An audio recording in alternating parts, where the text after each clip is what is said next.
Hi, everybody, and welcome to another episode of Circle Up and Get Real.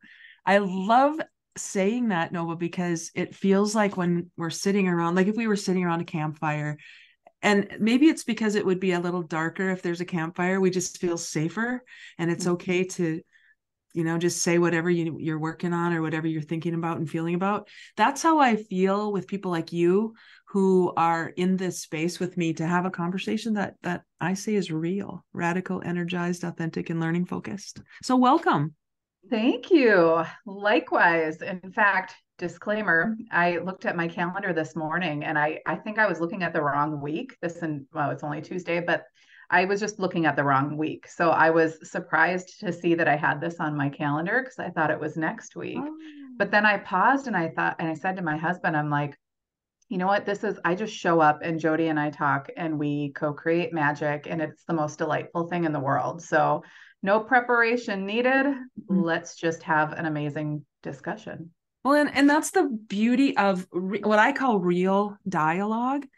Um, Preparation, sometimes we feel like we have to show up a certain way. And when we do that, it takes us away from what's real. At least it does for me. It does. It's distracting because then you start thinking about how you're going to sound or what intelligent things should I blow their minds with, Right, I know. which you can't really contrive. Yeah, yeah. At the end of the day, you come together, our energies merge, and amazing things come to the surface. So this is delightful. Oh, true. So my guest today is Nova Wightman. Nova has been on my podcast before. Oh, golly, I don't even remember. A few years ago. Mm-hmm. Yeah. It may have been this format, or it may have been the previous one, Nova. I don't remember, because the previous one was called Bach Talks. Yes, I think it was that one. Okay. So this one was born in 2020 during the pandemic. Mm-hmm. And it was a result of me working with a coach to get real, to stop what you just described earlier, like deciding what I need to say so that I sound like I'm intelligent. That is too hard. It's just too hard. And it's much more fun to allow things and be in the space of and witness to emergent dialogue. So that's how I set it up. I want to tell you who Nova is.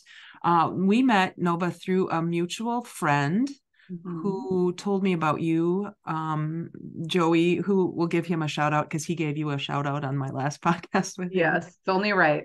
Right. So Nova, I'll just read from your bio, and here's the formality part. But Nova's an author, coach, and very human way shower. I love that. She says, "You will not find me sitting on a mountaintop endlessly meditating, but you may find me binge watching Netflix with my hubby or playing Cards Against Humanity while drinking wine with my friends, which I happen to think are equally spiritual when done right."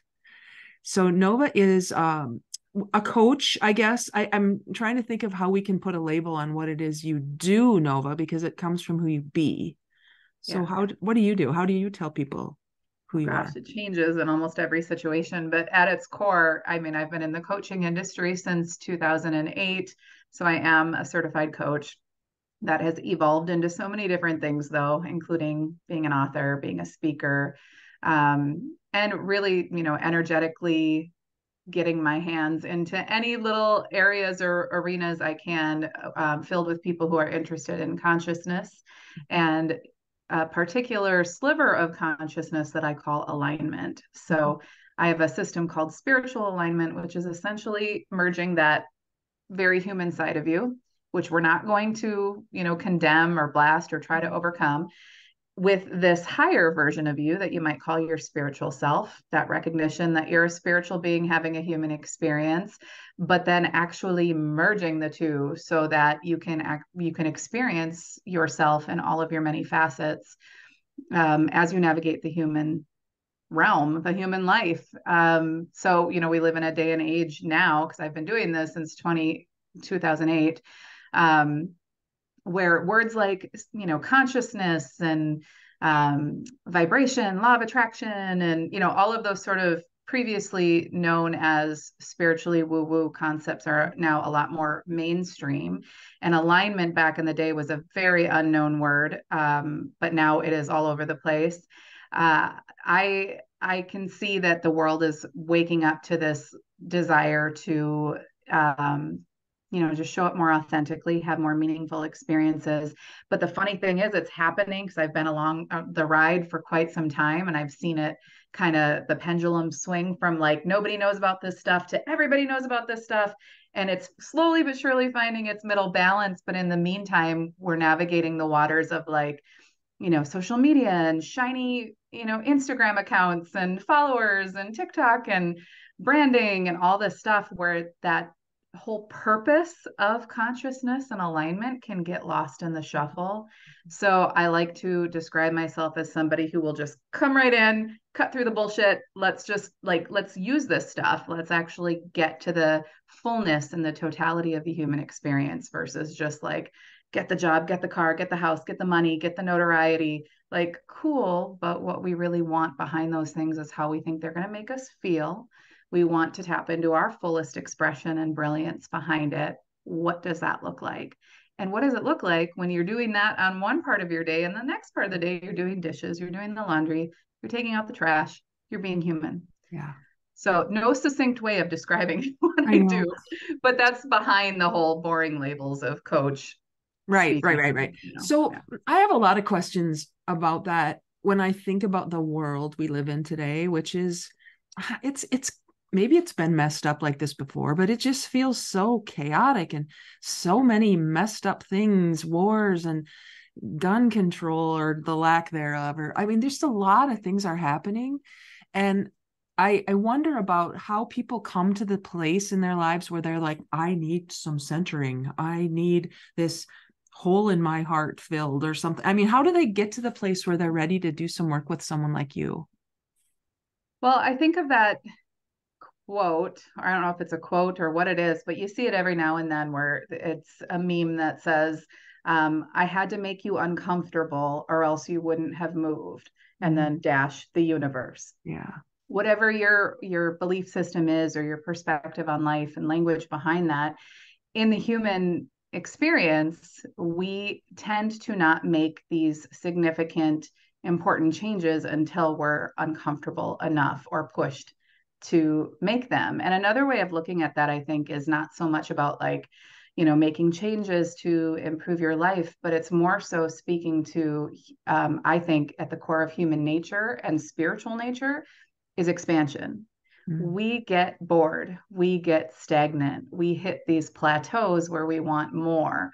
And best case scenario, perhaps, or in the sunshine and roses way, it would be nice to just be like, you know what, I think I want to expand into the next highest version of myself. And I think I'll take those steps to make that happen, even though they could be a little uncomfortable. We don't do that, or we tend to not do that unless you're a self-development junkie like some of us are. Yeah. Even still, we need to be pushed. But it's usually like in those moments where, in today's language, we call it like awakenings. You have your awakening, which is usually through the lens of some sort of challenge or struggle or suffering. And what happens in my experience and observation during those tough times is you get ripped open. Your heart cracks open. Your mind, which operates from these carefully facilitated and you're very much attached to paradigms, structures, beliefs, perspectives. And then something happens to just totally flip that on its head, which is very painful. And now we're scrambling. We want to make sense of it. We're yearning for more. We're yearning for more meaning. We don't like what we're currently experiencing. And every time that's going to direct somebody inward. And it's cliche-ish, people say all that you need is within you. All the answers are within you. And we're like, But in the end, in any given moment, you're like, yeah, but where? Like, how do I access them? Again, it's you access them when you have no other choice. Yeah. So that's when people come to me, because I can help them make sense of that in a way that is not overwhelming. So then it's reactive to something that they're experiencing much more often than it would be proactive in the way you've just described it. I think so. Although, and you could probably attest to this as well, in these circles where people are actively pursuing consciousness, personal and spiritual growth and development, I mean, you probably need maybe less of those, hit you over the head with a frying pan life experiences, but you're not exempt from them. But I think in general, yeah, it happens when, we call it just life, the roller coaster of life, unexpecteds, curveballs. And sometimes they're little and they disrupt your day momentarily. And a week from now, you're not thinking about it. But sometimes they're really big and you have to think about it. It puts you in this position to say, who am I here? Who am I? Who do I want to be? Where am I going? And does my current life support that? Yeah. So in a personal, our personal lives, this makes a lot of, I suppose, logical sense in a weird kind of way, because personally we feel that expansion, and there can be a lot of spaces in our relationships where we feel that tug. How does this, and I know I'm sort of setting you up because I already know the answer to that you're going to say, but how does this impact us in our work lives? And it just, I remember the first time I talked to you and you were telling me about I can't remember what the organization was, but it was just a regular old job. And you were working with leaders in this regular old job who were like, I want expansion so that I can do my job better. I know that's true, but how does regular job person connect with this part of their lives typically? Yeah. Well, I guess I may not know what is typical anymore because now my world is so very much focused in this arena. But in my experience and observation, 9 times out of 10, people want this. Not saying like, oh, they want to work with you or do this specific style or anything, but they want something that allows them to drop the bullshit human existence that's all about appearances and only post the fun things and nice things about your life on social media, but let's hide behind the other stuff. In business, I think I'm seeing it show up, and I've again watched this over, the course of about 15 years almost, where it's starting to be more prevalent. You're starting to see more companies and corporations that value bringing somebody like me, for example, or like you into the organization to speak to these dynamics that open us up to greater expansion and more meaning in ways that are approachable, right? Like I would never walk into an organization and be like, who wants to talk about energy, vibration, and timeline jumping, for example.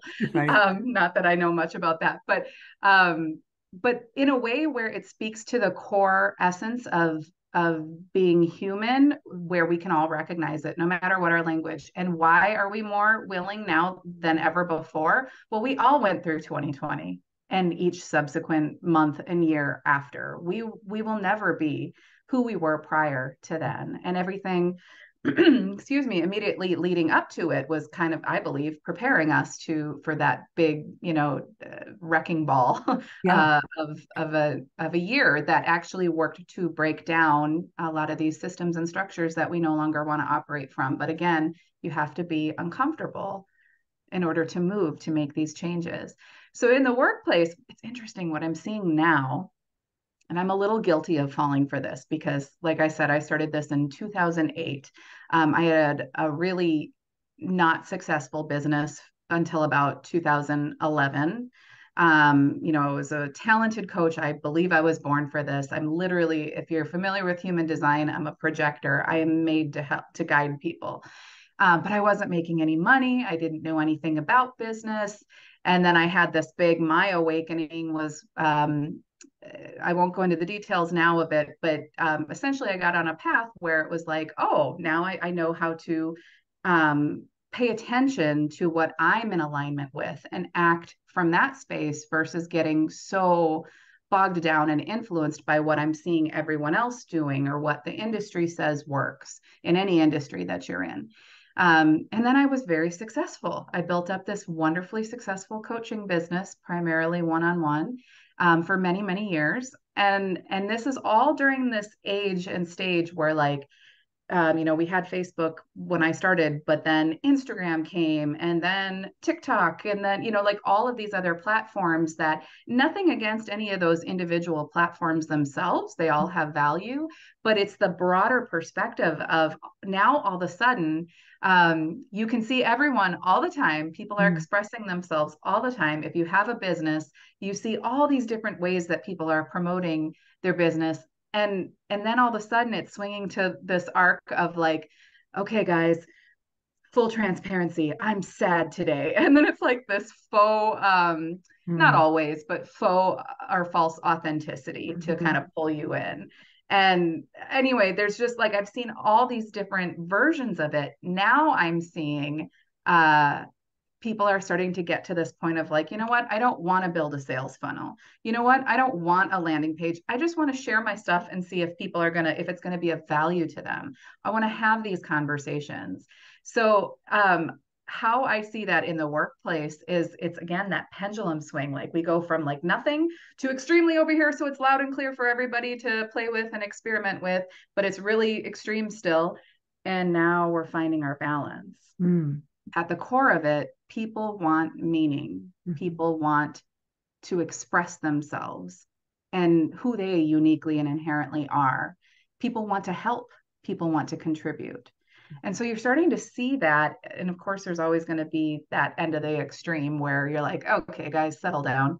But you're starting to see more people like you, like this podcast, that are just, and like Joey on the last episode you did, or one of the recent ones, where it's just like, can we just connect?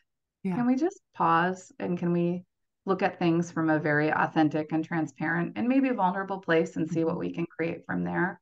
I think more people now than ever in business and in personal lives want that. I do too. And you've said a lot of things in that I was writing notes because things were occurring to me. I want to start with the first thing that occurred to me when you were talking. We talked about 2020. You said it's never going to be the same. That was a global shutdown. We had no control. I was thinking about 2000. Remember in 2000 when they said everything's going to stop because the computers don't know how to get to 2000 from 1999. Y2K, right? And we were all preparing for this. It was like doomsday preppers for 2000, and then nothing happened. So then we're like, okay, well, that was good. We got by that one. True. Now it's going to be 2012 when the Mayan calendar is going to quit. And now what are we going to do? There's going to be no life after this, right? And so we're all preparing, doomsday prepping for this thing. That doesn't really happen.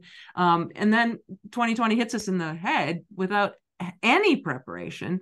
And I kind of think that's sort of the universe's way of saying, hey, I'm in control here, not you, everybody. We're going to shut the whole world down, which in my opinion, it's going to sound weird to say this, wasn't a terrible thing. There were so many good things that happened in that shutdown.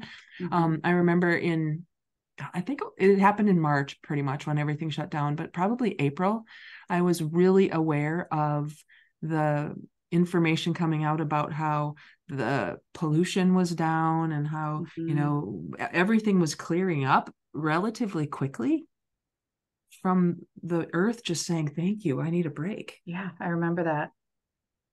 And so we think we're in charge and we're not, we humans.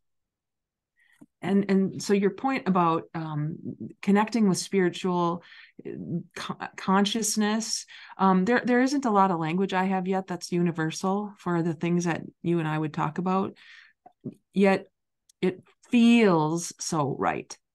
The vulnerability feels right. The authenticity feels right. It doesn't feel right. You said false. What did you call it? False authenticity? Yeah, faux or false authenticity. We can tell. I mean, we can tell. And I don't know about you, but I used to think, oh, that's how I'm supposed to do it. Oh, because they're successful.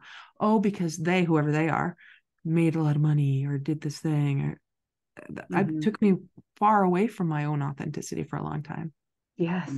And that's why I said, disclaimer, I fell for it too a little bit, because like I said, I had this really solid business and sense and presence of myself and impact in the world. And then I got lost in the minutia of all this, but what about this? And bring this in, and oh, this person's doing that.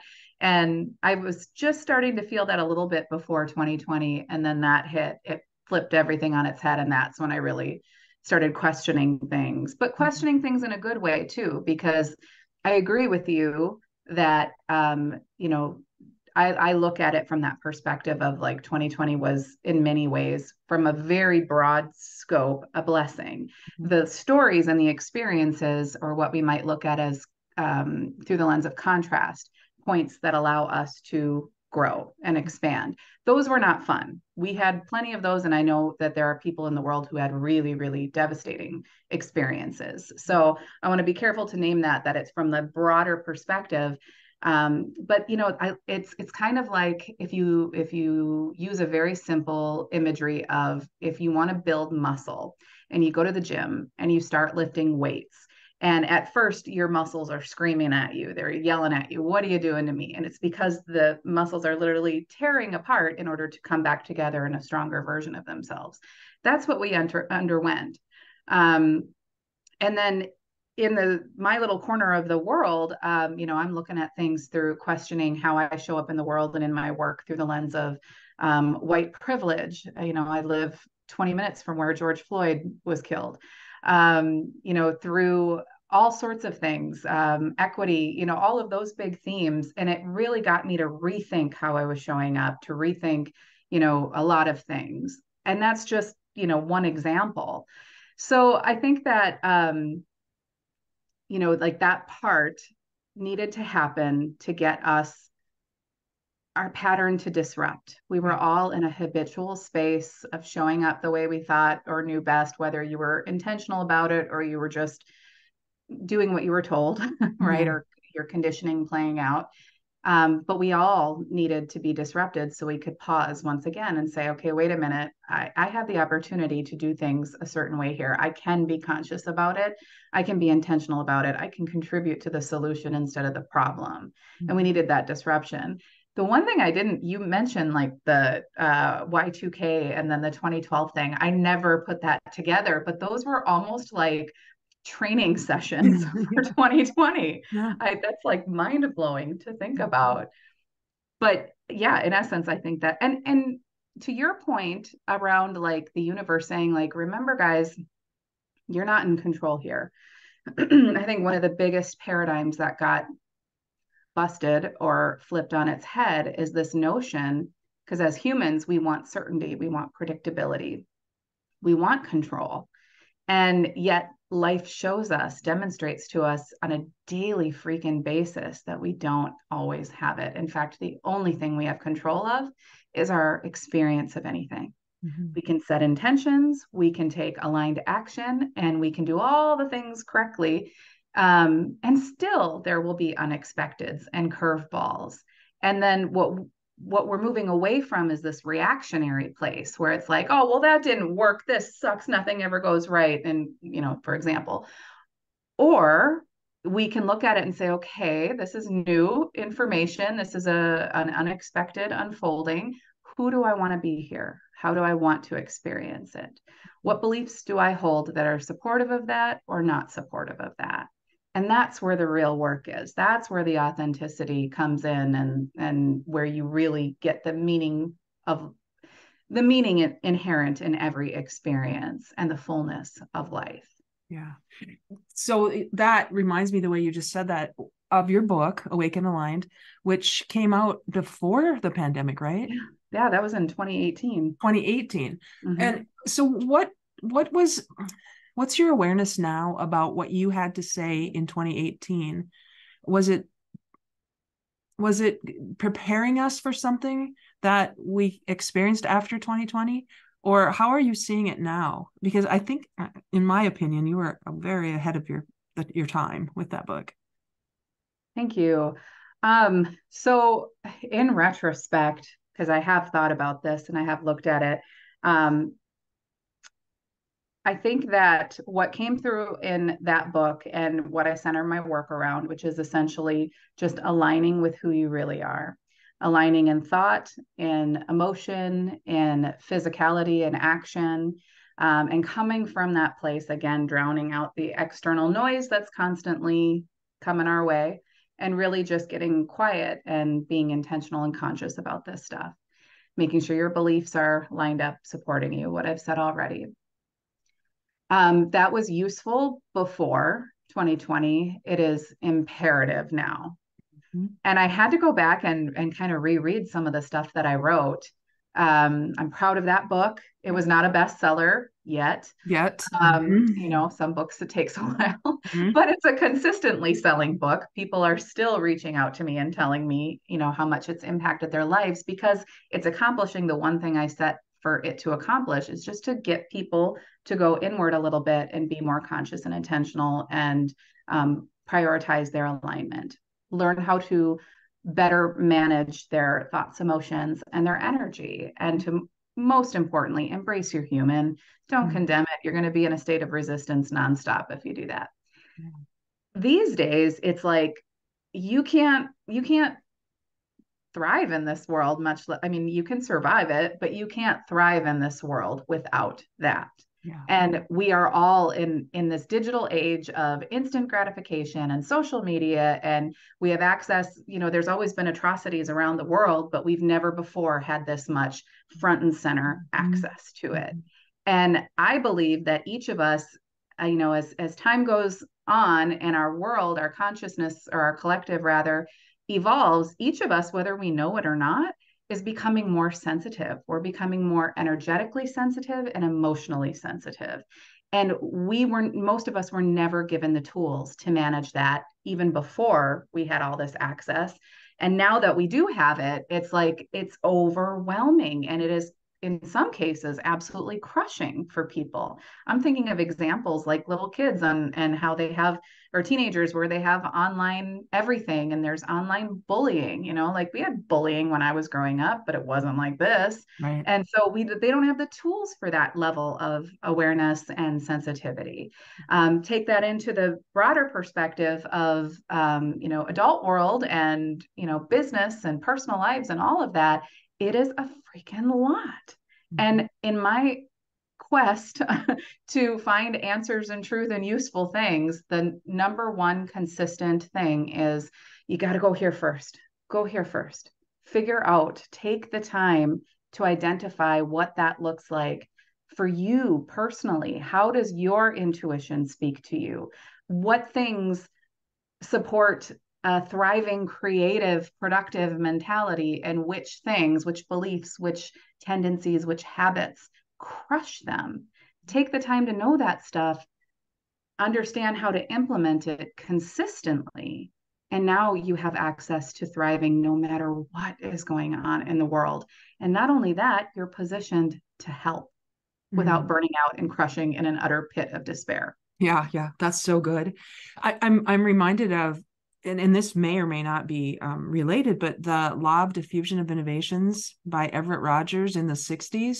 He came up with this bell curve of innovations. So he said that 2.5% of the population are the innovators, or the ones who come up with the good ideas, and 13.5% are the early adopters who see it quickly and take it on.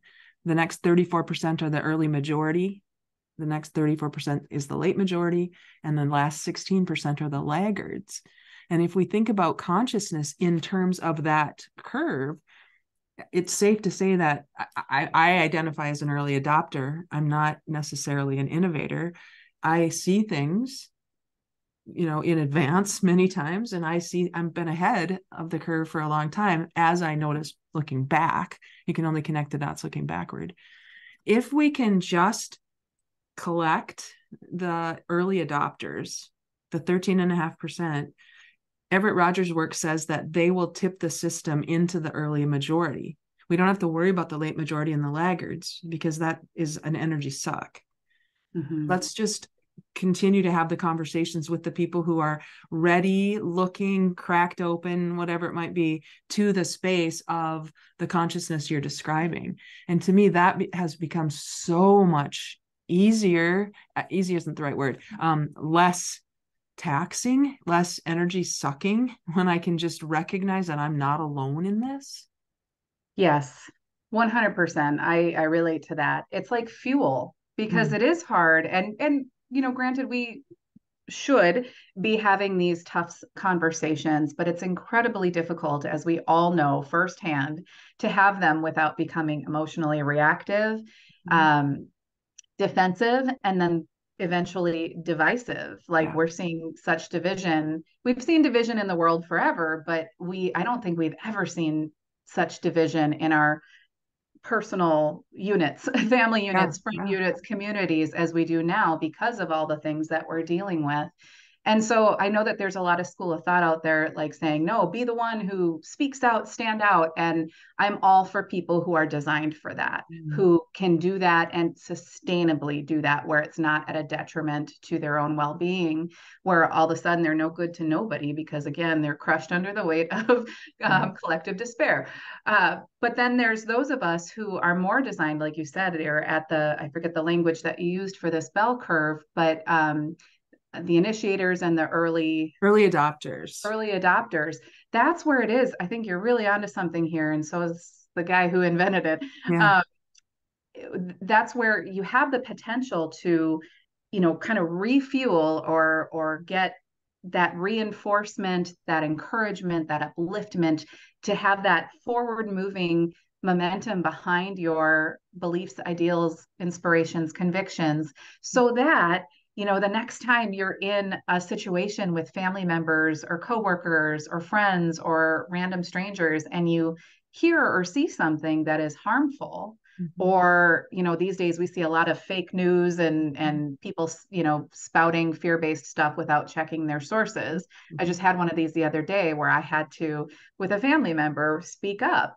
But here's the thing: if you feel full up, if you're doing your due diligence of taking responsibility for your own energy and mark on this world, then it's much easier to find that place of gentle, like an invitation for gentle yet clear discussion Mhm. versus, you're a jerk for posting this. How dare you? You've offended me and now I hate you.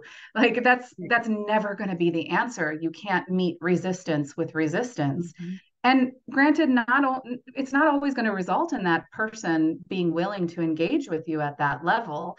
But I always look at things in terms of energy and vibration and the mechanics of that. Like I look at when somebody is willing to show up and say, hey, what if we looked at it a different way? Or can I offer you a different perspective here that might shift things or at least help me understand where you're coming from? Or, there's different ways in which we can do this where it is inviting and Yeah. it is softer and it is opening, heart opening, mind opening. So I believe that even if it doesn't hit that specific individual, we're constantly sending out energy and contributing energy to this planet that impacts us in ways we'll never understand. That little moment that you decided to show up from love, from openness, from compassion, from willingness, Yeah. I think does a huge, huge thing So, collectively. so even if you can't see it in the world we're in, the microwave world we're in right now, even if you can't see, I want to see the exact moment that I do something. And getting together in conversations like this allows me, I'll just speak for myself here, to trust and have faith that it is making an impact energetically. And Mm-hmm. over time, again, looking back over time, I've always believed this, but I didn't have the language for it until, I did some more work with this. And I can think back on my career. It just didn't make sense to me why we were having fights about things when we Mm-hmm. could have been asking questions about things. And I mean, I look back and I think about the books that came into my life, and I can look at my library right now and say, why did this one attract me then? Why was this one something I picked up then? And they were so foundational to everything you and I are talking about right now that I feel I've got a very solid foundation to have these conversations that I'm now getting language for. Mm-hmm. Yep. And I love that you said asking questions. Coaching is about asking questions way more than it's about telling. Yeah. And so if we can get really good at asking questions the way you just demonstrated that, could I invite you to consider this? Or some of those ways of the softer approach you just mentioned, what's the harm in taking a step in that direction right now? Because it's not working, like you said, to Yeah. throw people under buses that, ugh. And at the very least, it disrupts this pattern that the majority seem to be stuck in. And no judgment. I've definitely seen myself there as well, where it's like sometimes we're also charged, and at our core, we're all scared shitless because we don't know. We don't know what the world is so full of uncertainty and scary things. If that's where your perspective is predominantly, obviously you can shift that, and that's a whole other conversation. But I think that everybody's so charged that one of the ways in which we deal with it, and this is largely unconsciously, is that people are louder than ever before because they want to be seen as right. They want to be seen as knowledgeable, or and in their minds they might think that they're doing the other person a solid by spewing all of this stuff in the heated moment, but essentially underneath it, if you pull back the layers, they're doing it for themselves because they're scared too. Absolutely. And so we get in this unconscious pattern, and then of course that there's this ripple effect of now we're mad at each other and we're demonizing each other and villainizing each other, when at the end of the day we all share a common trait. We're all scared, we all feel vulnerable, we all don't like the unknown. So if we can even just disrupt that pattern, I can't tell you how many times I've said something and it's not profound. It's never profound, because I might be somewhat eloquent in my speech now because this is a safe space. I know you, I know how we talk to each other. But if it's in an environment where I know I'm not amongst like-minded or like-souled people, I probably won't be as eloquent, but I will ask a question, like you said, or I'll say something that might disarm people and disrupt the pattern. And at the very least, it will get that momentum of negative energy to stop.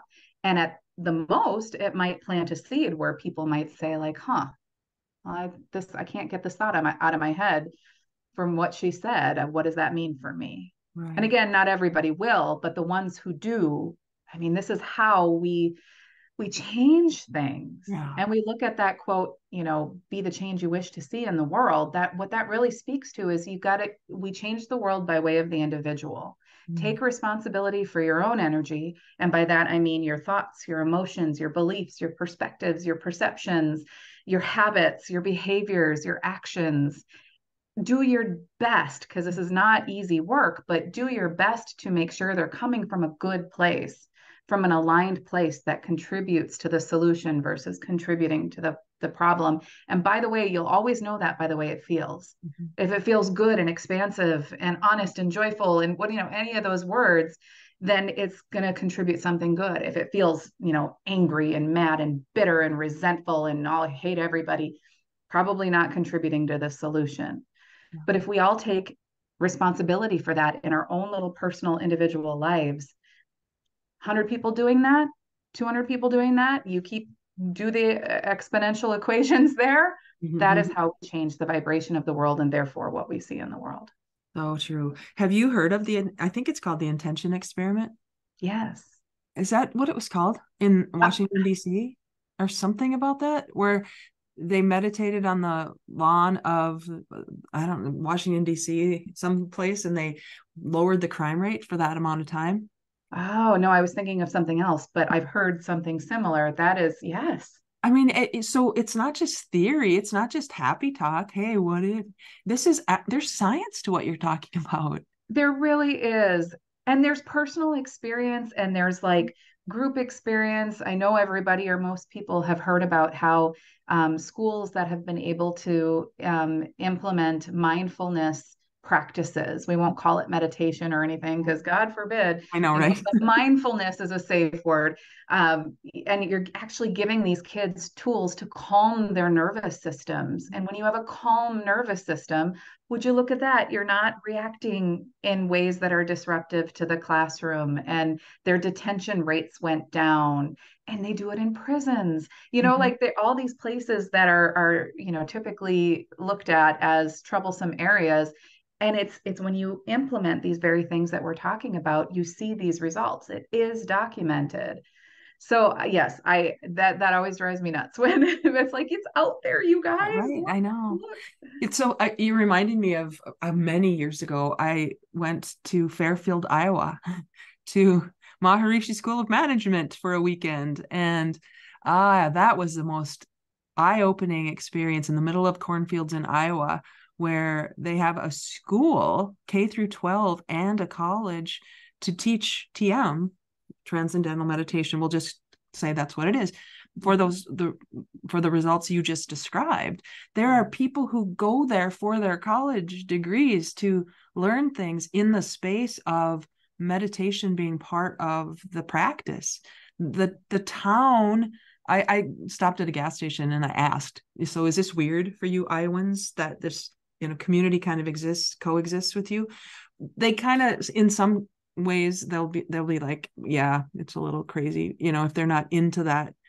But you can't argue with what's happening. I mean, Jim Carrey was there. He spoke at their graduation. I know people who are in the world doing big things that are graduates of that university. It's still there. I mean, they're teaching this to children all through their school years. So I've kind of come to the realization that my only job, maybe not only, my biggest job is to make sure my vibrational energy remains as high as possible every day. That's my biggest job. So what brings me joy? Like you said, I have to be aware of what things feel like. And that I'm not conditioned that way. I've not been raised that way. We bury our feelings like many of us Midwesterners do, right? We don't talk about those things. Not you, present company excluded, because right. You were raised differently. And I want you to talk about that in a second. But I was raised in a very, stoic, family.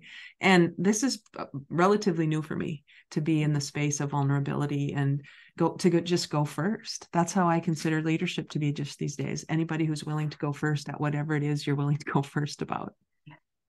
Well, you do it beautifully. It's hard to believe you were brought up that way. Oh, well, thank you. It's been a lot of work, but the results are worth it to me. So I want you to talk about your upbringing just a little bit, because you are not traditional for somebody who lives in Hugo, Minnesota. No, and I am forever grateful for it. And of course, when you're growing up, you don't really see it that way, but then, you start to see the broader picture and how it's different for everyone else.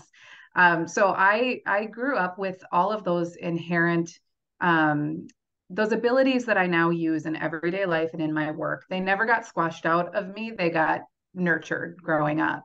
So I grew up in a family where, my dad was an engineer, very linear minded, but he was always predisposed for appreciating the magic and the wonder and the curiosity of life. He's the one who got me into Lord of the Rings, and I'm a sci-fi geek. And on his deathbed and home hospice, I asked him, what do you think is going to happen to you when you die? And he said, I'll just go back to the stars. That's where I came from. He has had this really beautiful outlook on life, but was very much like 9-to-5 job, chief engineer at St. Paul Water Utility, like providing for his family. My mom was a stay-at-home mom, and she had a bunch of odd jobs, but she, more often than not was home with us kids.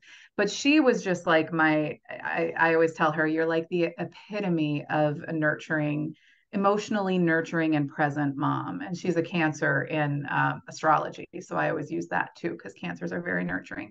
She's like the mother archetype. And I'm one of those rare people who grew up knowing just how loved and supported they were by both parents. Mm-hmm. And I never knew how rare that was. Now, having said that, those suckers got divorced when I was 14 years old. And, I had all sorts of hardships that I had to move through. And dad got cancer, brother was in prison for federal crimes. And, my life was kind of flipped upside down like a lot of people's, but I always knew I was loved. Mm-hmm. And my proclivity for studying this stuff, wanting to know how life works, bringing meaning to things, was so nurtured by both parents that I think that is probably the number one reason, besides inherent design, of why I am the way that I am today and what I grew my life into. And then I came across these books called Conversations with God when I was 14 years old. And that was a huge game changer. But again, it was one of those things that my mom would take me to this spiritual science church, or it's not Scientology. It wasn't Scientology, but it was like spiritual science or something like that. And the services, now granted, I was a kid and I went for the free cookies like any good kid at church. but they would start each service with healings. They didn't call it Reiki back then, but it was similar to that. You would sit in a chair and they'd, place their hands above you. And then at the end of each service, you'd have the psychics go up to the front and give you messages from your deceased loved ones or angels or guides. So that was normal. Wow. I had that balance of knowing, because it wasn't both parents who did that. That was my mom. My dad was, again, the more steady, keep your feet in the, I call it muggle world, Harry Potter reference, like everyday human life world. So I could kind of look at both and navigate from that perspective, but I was completely supported. That's so great. So that just shows how important early childhood care and nurture is. Yeah. And that's a whole other conversation. Puts a lot of pressure on us. I know. I don't have kids, so hey, easy for me. But I want you to talk. I know we could talk forever. Would you talk a little bit more about human design though? Because is this new to you a little bit, human design? It is the formal world of human design, which, if you don't know what that is, it's a system that is based on several ancient teachings, such as the I Ching, Western astrology, even has some, quantum physics, all sorts of things. I am not an expert, so I shouldn't be the one describing this, but it was essentially downloaded by a man named Ra Aruhu, I believe, in the 80s. And a download, what I mean by that is, and we all have them, it's just that, most of us wouldn't think of it this way. We might call it an inspiration. But have you ever been in the shower and you're just, doing your business, but then all of a sudden you're like, Eureka, I have this wonderful idea and I'm going to act on it. Like, that's a download. Right. But this man received like this whole system that we now call human design, and he acted on it. He recorded it and he, developed it. And essentially what it does is it's a roadmap, description of your inherent nature, how you as a unique individual operate. And I always tell people, just like I do with the Conversations with God material, which is a dialogue with God between Neale Donald Walsch and, well, God.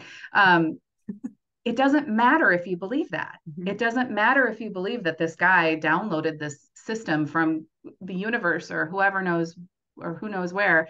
It matters if it's useful to you. Does it feel like truth to you? Does it serve you when you implement it? Do you notice good results for yourself and those around you? If so, who gives a crap where it came from? Right. So that's my little spiel there. But essentially, there's 5 different energy types. And when you understand your energy type, and there's things called your authority, which is how you make decisions. When you understand how that is unique to you, and if you stop trying to do it this way that isn't unique to you, but you do it this way that is, voila, all these things start working out for you in a better, easier manner.